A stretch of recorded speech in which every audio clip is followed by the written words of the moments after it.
Paz de Cristo, hermanos. Dios les bendiga. Me da mucho gusto poder estar en sus hogares una vez más este día domingo. Este ha sido una semana muy buena, muy bendecida. Doy gracias a Dios por las bendiciones que nos ha dado. Miren, hemos estado oyendo muchos buenos testimonios de los hermanos que han mandado reportes de cómo Dios ha estado moviéndose a través de este nuevo medio de culto. Almas que han estado regresando a los caminos de Dios, personas que han estado conectándose con la iglesia, gente interesada en su salvación que antes no lo estaban. Pues podemos ver la mano de Dios en todo esto, hermanos, y le damos muchas gracias a Dios, porque mire, como estudiamos la semana pasada, nada puede detener los propósitos de Dios. Dios está obrando, a Él nadie lo puede detener. Quiero agradecer muy especialmente a los hermanos que han estado contribuyendo con comida y han estado ayudando a familias en nuestra comunidad y de nuestra iglesia. Dios les pague, Dios los bendiga. Gracias por sus contribuciones. Hermanos han estado viniendo y personas también y beneficiándose de la amabilidad, del amor de los hermanos.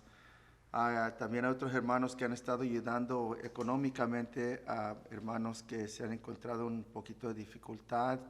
Y Dios les pague a todos ustedes. Gracias. Estos días han sido días en que hemos aprovechado bien la oportunidad de poder demostrar nuestro amor cristiano los unos por los otros. Y por eso yo estoy muy agradecido con Dios. Dios les pague y los siga bendiciendo y siga supliendo todas sus necesidades. Ahora vamos a estar estudiando, predicando sobre el libro de Filipenses, capítulo 2, versículos 1 al versículo 11. El tema de hoy es la humildad, la unidad y el gozo. El gozo siendo el resultado y el efecto de ser humildes y de guardar la unidad de la iglesia y de nuestros hogares. Voy a estar leyendo Filipenses 2, versículos 1 al 11. Les pido por favor que abran sus Biblias allí. Vamos a dar lectura a la palabra de Dios y después vamos nosotros a orar. Dice la Escritura en Filipenses 2, 1. Por tanto, si hay alguna consolación en Cristo, si algún consuelo de amor, si alguna comunión del Espíritu, si algún afecto entrañable, si alguna misericordia, completad mi gozo, sintiendo lo mismo, teniendo el mismo amor, unánimes, sintiendo una misma cosa. Nada hagáis por contienda o por vanagloria, antes bien con humildad, estimando cada uno a los demás como superiores a él mismo, no mirando cada uno por lo suyo propio, sino cada cual también por los otros. Haya pues en vosotros este sentir que hubo también en Cristo Jesús, el cual siendo en forma de Dios no estimó el ser igual a Dios como cosa a que aferrarse, sino que se despojó a sí mismo, tomando forma de siervo, hecho semejante a los hombres, y estando en la condición de hombre, se humilló a sí mismo, haciéndose obediente hasta la muerte, y muerte de cruz. Por lo cual, Dios también le exaltó hasta lo sumo, y le dio un nombre que es sobre todo nombre, para que en el nombre de Jesús se doble toda rodilla de los que están en los cielos, y en la tierra, y debajo de la tierra, y toda lengua confiese que Jesucristo es el Señor, para gloria de Dios Padre. Oremos. Señor, bendice este tiempo que vamos a estar juntos pensando sobre tu palabra. Te pido que tu presencia esté en cada corazón, en cada hogar. Bendícenos, Señor, te lo pedimos en el nombre de Cristo Jesús. Gracias, Padre. Amén. Hermanos, antes de comenzar el mensaje, quiero pedir sus oraciones. Sigan manteniendo a nuestra hermana Ceniceros en oración. Su hija está enferma. También estén orando por nuestro hermano Juan, que esposo de nuestra hermana Dalila, que está también enfermo, ha estado enfermo en el hospital. Y nuestros hermanos necesitan nuestras oraciones. Debemos de mantener a la familia de nuestros hermanos en sus oraciones para que Dios los fortalezca y los bendiga. Les agradezco que consistentemente sigan ayunando y orando durante este periodo de tiempo hasta que regresemos a casa en el nombre del Señor. Ahora estamos mirando el libro de Filipenses capítulo 2 y vamos a estar examinando la verdad que se encuentra en 3 palabras: humildad, unidad y gozo. El mensaje, quiero hablar sobre la unidad en este mensaje. Y cuando hablo de la unidad, no estoy limitándome a la unidad congregacional, es decir, la unidad que disfruta en la congregación, en que no hay cimas ni divisiones entre nosotros, sino que también estoy hablando de la unidad del hogar o de la unidad que existe o debe existir en nuestros matrimonios. Cuando hablo de la unidad y cuando Pablo habla de la unidad en Filipenses, está hablando no nomás de unidad en términos generales, sino que está hablando de la unidad cristiana, la clase de unidad que existe porque nosotros estamos en Cristo y hemos nacido de nuevo. La clase de unidad que da evidencias de que el corazón ha sido regenerado y de que la mente de esa persona es como la mente de Cristo. Es decir, la unidad de la cual estamos hablando no es una unidad que puede experimentar el mundo, es una unidad que existe en una manera muy particular en el reino de Dios. La unidad cristiana no es algo que es el resultado del esfuerzo humano, más bien la unidad cristiana se atribuye a Dios, viene de Dios. Nosotros que somos cristianos, nosotros que tenemos a Dios en nuestros corazones, somos los que podemos experimentar esta clase de unidad. Es una unidad congregacional, es una unidad del hogar, es una unidad en el matrimonio que viene por la palabra, por el Espíritu Santo que llena nuestros corazones.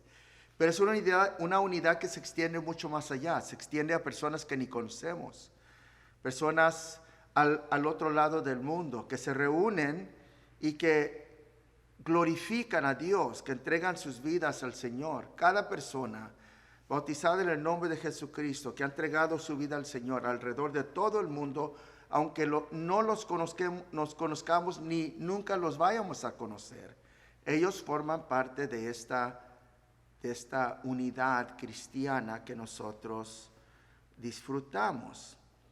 Cuando yo hablo de la unidad del cuerpo de Cristo, la unidad cristiana, estoy hablando de una obra del Espíritu Santo que está descrita en Efesios capítulo 4. En unos momentos lo consideraremos.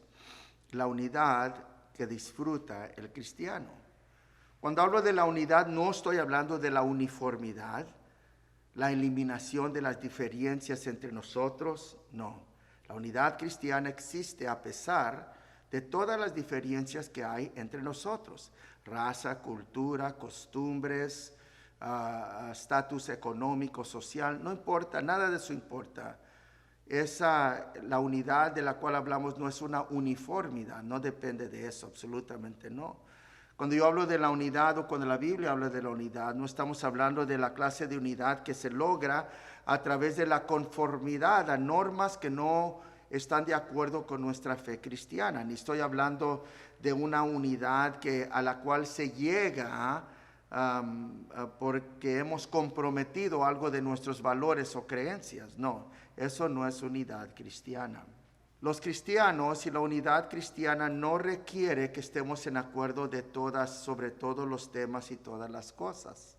Más bien, la unidad cristiana depende de que tengamos metas mutuas, valores, creencias, que tengamos una salvación común. Estas son las cosas que establecen la verdad, que establece nuestra unidad cristiana. Cuando yo hablo de la unidad, estoy hablando de la clase de unidad que viene de valores, de compromisos que compartimos todos nosotros, de nuevo, que nacen en una salvación común que todos nosotros gozamos.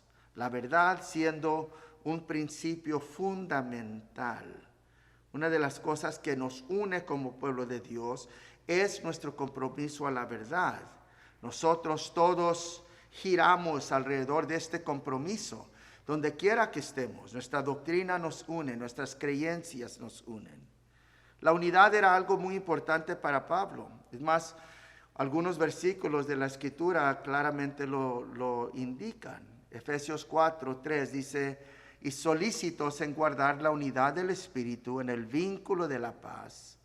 Un cuerpo, un espíritu, como fuisteis también llamados en una misma esperanza de vuestra vocación, un Señor, una fe, un bautismo, un Dios y Padre de todos, el cual es sobre todos y por todos y en todos. Es decir, Pablo está exhortando a la iglesia a que ellos sean solícitos, que se esfuercen para guardar y mantener la unidad del Espíritu en el vínculo de la paz. Pablo era enfático en exhortar a los hermanos. Es más, en Efesios sigue el capítulo desarrollándose en el versículo 11 al 13. Él nos dice precisamente es la razón que Dios nos dio apóstoles y profetas y evangelistas y pastores y maestros. La razón que Dios nos dio todas estos dones de la iglesia es para equipar a la iglesia. Nos dio esto para perfeccionar a los santos hasta que todos lleguemos a la unidad de la fe y del conocimiento del Hijo de Dios. Es decir, Pablo se preocupaba, y Dios también, por supuesto, porque para guardar la unidad de la iglesia, Dios le dio dones a la iglesia. Y en cierta forma, hermanos, esto es lo que estoy haciendo para ustedes en este día. Los estoy exhortando a que guardemos la unidad. Estamos todos en nuestros hogares, en distintos lugares, no estamos congregados en un lugar, pero la unidad cristiana no depende de que todos estemos congregados en un mismo lugar. Podemos estar en distintos lugares como estamos hoy y todavía disfrutar la unidad cristiana, la unidad que logra el Espíritu Santo y la palabra, porque compartimos ciertos valores y compromisos y una salvación común. La unidad era algo muy importante para Pablo, y creo que una de las razones por qué lo era es porque era algo importantísimo para Jesús. Miren lo que dijo Jesús en el libro de San Juan, capítulo 17, del versículo 20 al 23. Él en esta oración está orando al Padre. Son horas antes de que Él va a ser crucificado. Ya no falta mucho tiempo para su entrega. Estos son los últimos momentos de su vida sobre la tierra. Él va a orar cosas absolutamente importantes. Va a hablar con Dios y se registra aquí unas cosas que son de absoluta importancia para Jesús. Él dice en su oración, versículo 20, mas no ruego solamente por esto, sino también por los que han de creer en mi nombre por la palabra de ellos, para que todos sean uno como tú, oh Padre, en mí y yo en ti, que también ellos sean uno en nosotros, para que el mundo crea que tú me enviaste. La gloria que me diste yo les he dado, para que sean uno así como nosotros somos uno, yo en ellos y tú en mí, para que sean perfectos en unidad, para que el mundo conozca que tú me enviaste y que los has amado a ellos como también a mí me has amado. Ahora noten en esta porción de la Escritura por quién Jesucristo está orando. En el versículo 20 dice, sino también por los que han de creer en mí por la palabra de ellos. Él está hablando con los discípulos y los discípulos iban a predicar el evangelio, y todos aquellos, incluyéndonos a nosotros mismos, que íbamos a venir a los caminos de Dios por la predicación de los apóstoles y de predicadores que iban a predicar después de ellos. Aquí Cristo está orando por todos nosotros. ¿Y qué está pidiendo? Versículo 21. Para que todos sean uno, como tú, oh Padre, en mí y yo en ti, que también ellos sean uno en nosotros. En otras palabras, Jesús estaba orando que la iglesia fuera tan unida como Él y el Padre estaban unidos. Es decir, el hombre que nació de la vientre de la Virgen María, Jesucristo nuestro Señor, y su Padre Celestial, que lo había engendrado en la vientre de esa Virgen, el Padre de nuestro Señor Jesús y nuestro Señor Jesús estaban en tan perfecta voluntad. Los propósitos del Padre eran los propósitos del Hijo. La voluntad del Padre era la voluntad del Hijo. La misión del Padre era la misión del Hijo. Había una unidad perfecta entre ellos. Y en esto Dios era glorificado. Así es que Jesucristo oraba que como nosotros estamos unidos, el Padre y el Hijo, así también la iglesia esté en perfecta unidad. ¿Por qué oró Jesús por esta unidad extraordinaria, esta unidad sobrenatural?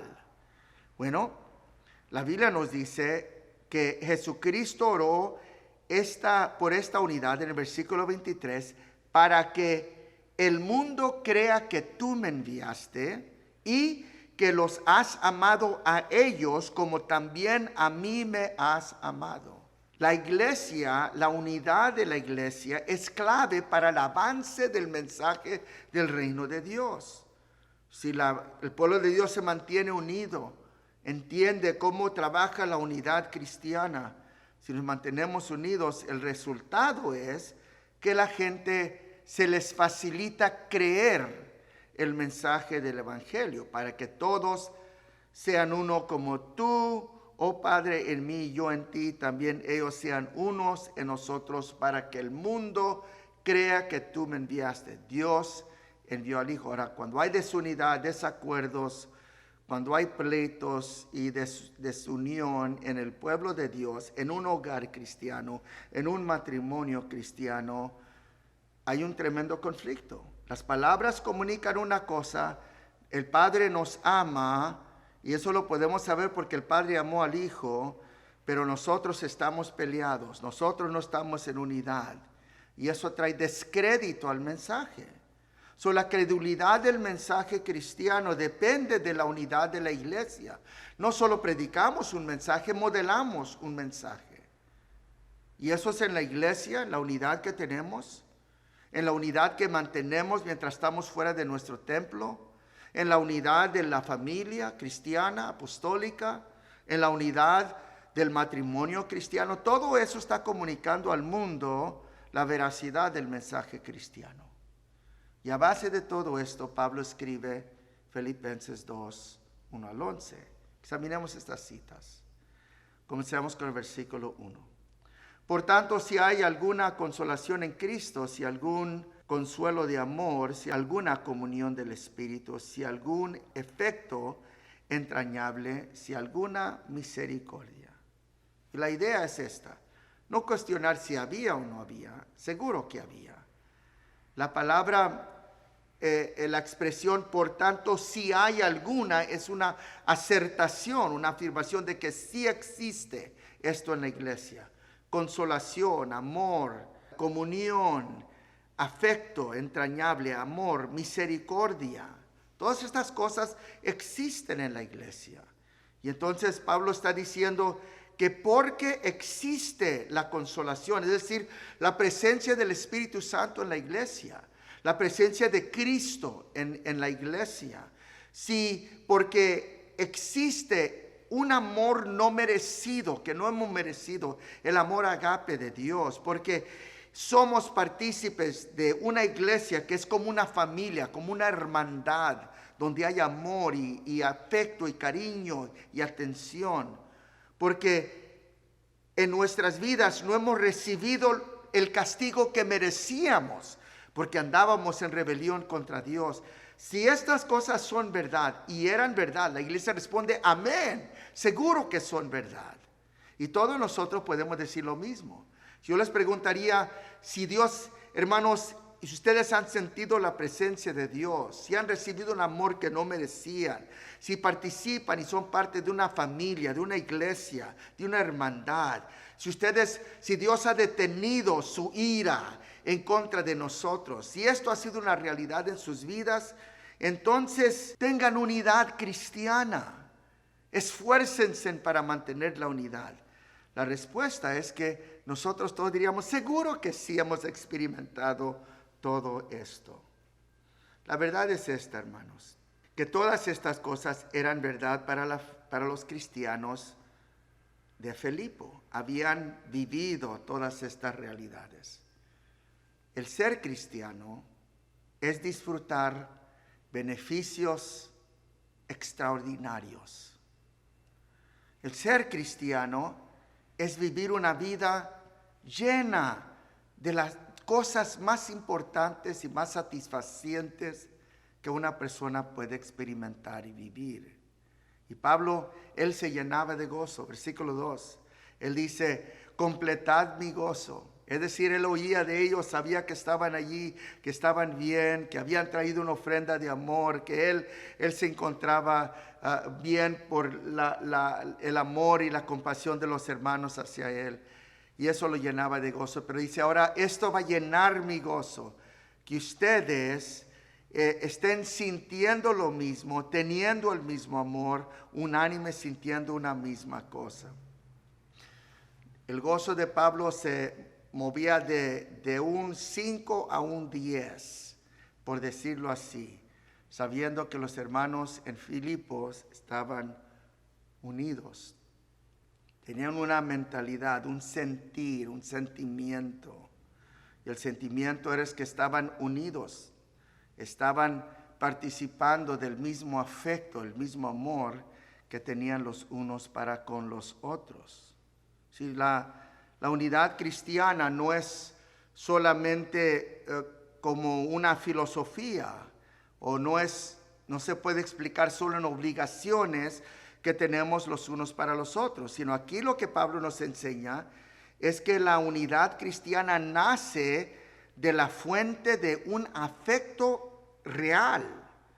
Aquí no nomás hay una obligación de hacernos bien, hay un afecto, una fuente de afecto profundo. Verdaderamente nos amamos y nos interesamos en nuestro bien.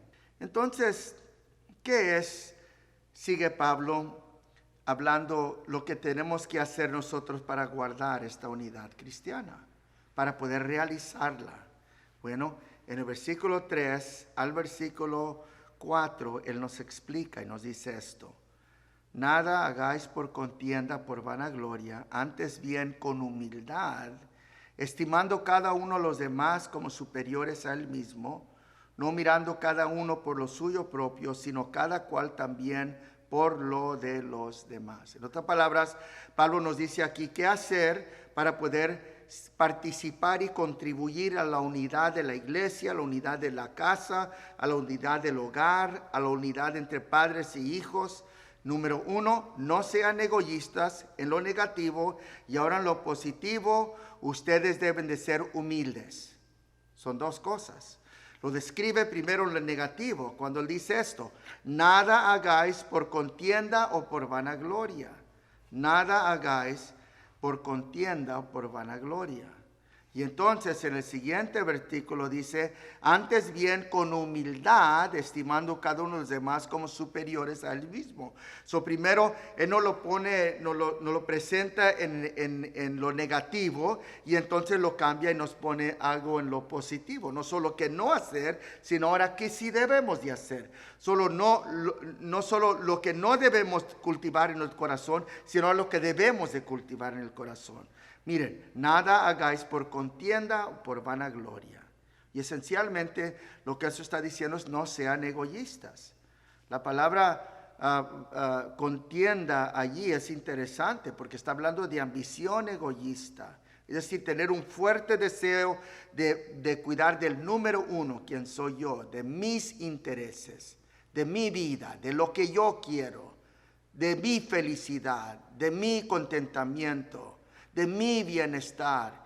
Yo soy número uno, y lo que importa ahora, y el mundo lo pone de muchas diferentes maneras. Cuida de ti mismo, ahora ponle atención. Siempre has cuidado de los demás, ahora atiéndete a ti mismo. Hay tantas maneras en que uno puede enfocarse y uno llega a ser en uno mismo, y uno llega a ser el centro de su universo. Y cuando eso sucede, las cosas comienzan a desintegrarse.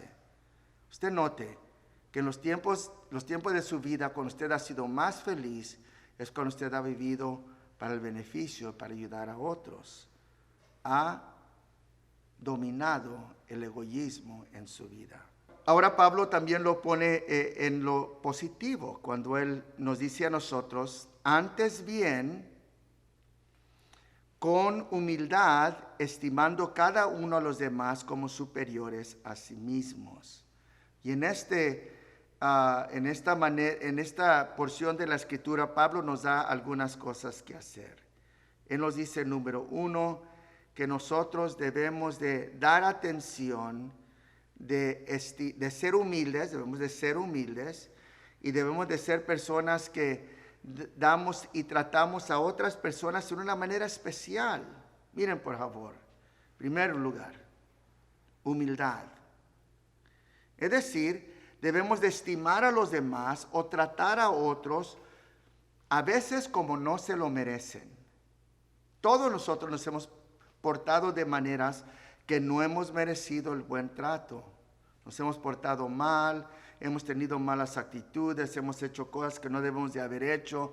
Todos nosotros nos hemos comportado en una manera u otra y a diferentes grados, en una manera que lo que no merecíamos era el buen trato de nuestro esposo, nuestra esposa, de nuestros hijos, de nuestros colegas, de nuestros hermanos en la iglesia. Todos nosotros. ¿Saben? En ese momento, cuando alguien no se porta bien, lo que la Biblia nos obliga a nosotros a hacer es trátalos mejor de lo que ellos merecen. Trátalos como si fueran superiores a ti mismo. Y la otra cosa que la Biblia nos aconseja aquí, Pablo, es que no estés mirando por tus propias cosas, asuntos. Atiende los asuntos que conciernen a la otra persona. Si la humildad verdadera, hermanos, se revela en cómo tratamos a los demás. La humildad verdadera no se hace la víctima o no toma esa postura, aunque sea víctima. La humildad verdadera no retrocede y ahora espere que todos lo comiencen a servir. La humildad verdadera se manifiesta en cómo trata a los demás. Y lo que Dios dice es esto: trátalos como ellos no se lo han merecido. Alguien dijo que uno nunca puede tener la unidad si nosotros queremos salir con la nuestra todo el tiempo. Creo que eso es una verdad. Esta clase de unidad que aquí Pablo nos está requiriendo solo es posible. Esta clase de trato que Pablo ahora nos requiere de los hermanos, que demos a los hermanos, solo es posible en la presencia del amor. En esencia, Pablo nos está motivando a nosotros y a los filipenses a que ejerciten, a que practiquen el amor agape el uno por el otro. Tomen el amor a otro nivel. Traten de imitar el amor de Cristo Jesús. Traten de vivir como Él vivió. Cuando no tengas claridad sobre qué hacer enseguida, cómo comportarte en los siguientes minutos, mira hacia la cruz y en la cruz estará tu respuesta. Eso es interesante, porque ahora lo que Pablo hace enseguida es que nos da el ejemplo de nuestro Señor Jesucristo. Versículo 5 al versículo 11. Pablo nos presenta el ejemplo de Cristo y nos dicen, si lo miran a Él y siguen su ejemplo, cada que tengan alguna cuestión, alguna pregunta sobre cualquier situación en particular, si ustedes miran a la cruz, ustedes van a poder saber cómo comportarse, qué hacer. Y el versículo 5 al versículo 11 describe ese comportamiento y cómo Dios responde a esa clase de comportamiento. Y creo que en cierta forma este es el mensaje. Cristo era la persona más digna de reconocimiento y de alabanza. Cristo en toda la historia humana, fue la persona más digna de haberse sentido valorado por la humanidad. Él sí era único en la historia humana. Pero ¿saben cómo Jesús vivió su vida? No requiriendo esa clase de atención, no demandando esa clase de alabanza. Él vivió su vida para hacer todos los demás sentirse especial. Y eso fue difícil en algunas ocasiones, porque los hombres lo rechazaron. A los suyos vino y los suyos no le recibieron, dice Juan en el capítulo 1 de su evangelio. Mas a los que le recibieron, dióles potestad para ser llamados hijos de Dios. Vino y no lo recibieron. Lo que Dios nos está llamando a hacer en esta epístola es subir el nivel de nuestro amor a un amor genuino y sacrificial. ¿Qué hizo Jesús?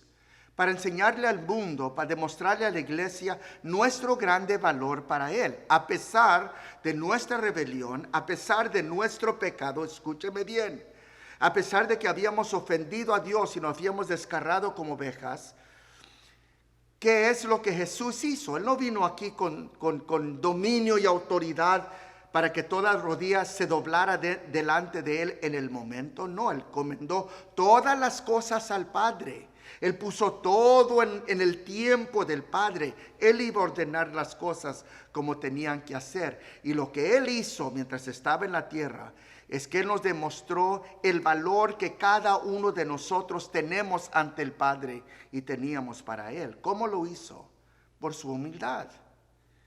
Él no demandó nada para sí mismo, pero sí hizo todo lo que Él pudo hacer para que nosotros nos sintiésemos especial ante Dios.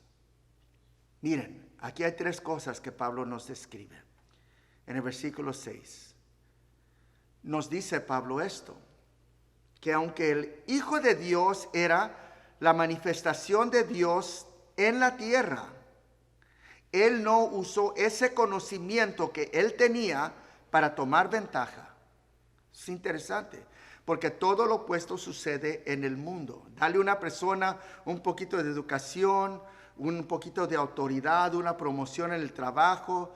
Dale a una persona algún dinero o algo que los pone un poquito sobre los demás y andan luciendo esa autoridad, esa nueva posición, y andan demandando que se les den ciertos beneficios. Eso no fue la actitud de Cristo.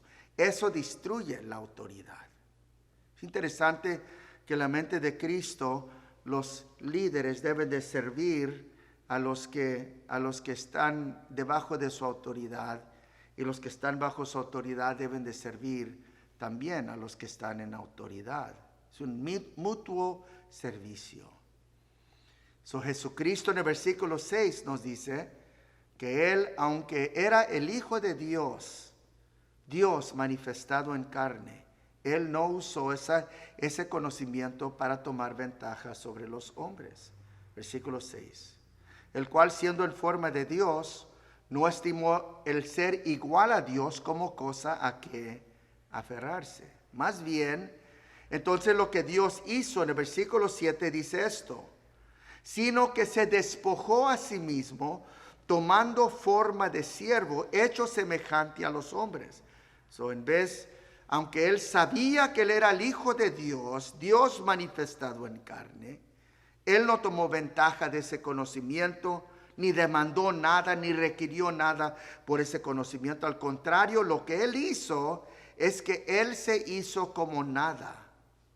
Tomó la forma de un siervo. La palabra allí es esclavo. Tomó la forma de un esclavo. Él vino para servir. Un hombre sin voluntad. La voluntad de Él era la voluntad del Padre. Y la humillación, la humildad de Jesús sigue en el versículo 8. Después de que Él no se despojó a sí mismo y tomó forma de siervo, versículo 8 dice: y estando en condición de hombre se humilló a sí mismo, haciéndose obediente hasta la muerte y muerte de cruz. ¿Saben lo que me resalta en esta escritura? Que Él se humilló a sí mismo. Él tenía opciones. No tiene que haber ido a la cruz. Él escogió la cruz, porque la cruz era la voluntad de su Padre. Y la frase que me resalta en esta porción de la Escritura es: se humilló a sí mismo. Uno puede ser humillado por alguien más, por alguna mala obra, algún mal hecho, alguna ofensa. Uno puede ser humillado como hombre, como mujer, como ser humano. Uno puede ser humillado por alguien más. Pero aquí Jesucristo se humilló a sí mismo. Fue un acto de su voluntad. ¿Por qué? Porque Él quería que todos nosotros nos sintiéramos valorados. Quería que nos sintiéramos especiales ante de Dios. Quería que supiéramos qué tanto valor teníamos nosotros delante del Señor. Déjenme terminar mis palabras diciéndoles que si usted, hermano, si yo tomamos esta clase de actitud, somos humildes para guardar la unidad, al fin lo que Dios nos va a dar es lo que todo ser humano busca: el gozo, la satisfacción, la alegría. Miren los versículos 9 al versículo 11. Dice lo siguiente: por lo cual Dios también lo exaltó a lo sumo y le dio un nombre que es sobre todo nombre, para que en el nombre de Jesús se doble toda rodilla. Noten que los ojos de Jesucristo estaban siempre sobre su Padre. Él quería agradarlo a Él sobre todas las cosas, no agradarse a sí mismo. Buscaba la aprobación del Padre.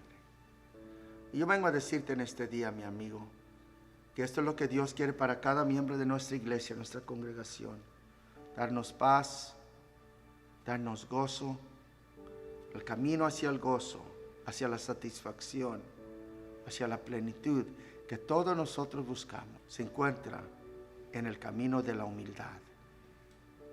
La humildad que guarda la unidad de la familia, del matrimonio, de la iglesia, y que al fin glorifica el nombre de Dios.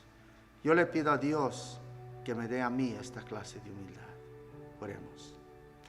Señor, te pido que bendigas tú, oh Padre, a cada hermano que está en esta iglesia oyendo este sermón. Que la gracia de Dios y la misericordia de Dios nos acompañe a todos nosotros. Bendice a los que claman a tu nombre, a los que han creído en ti. Que las misericordias de Dios siempre abunden en nuestros corazones. Que la gracia de Dios nos alcance. Esto te pedimos en el nombre del Señor Jesucristo. Mi deseo es que el Señor los bendiga y que esta semana sea una semana muy bendecida, hermanos. Dios los bendiga. Nos vemos el domingo que viene. Paz de Cristo.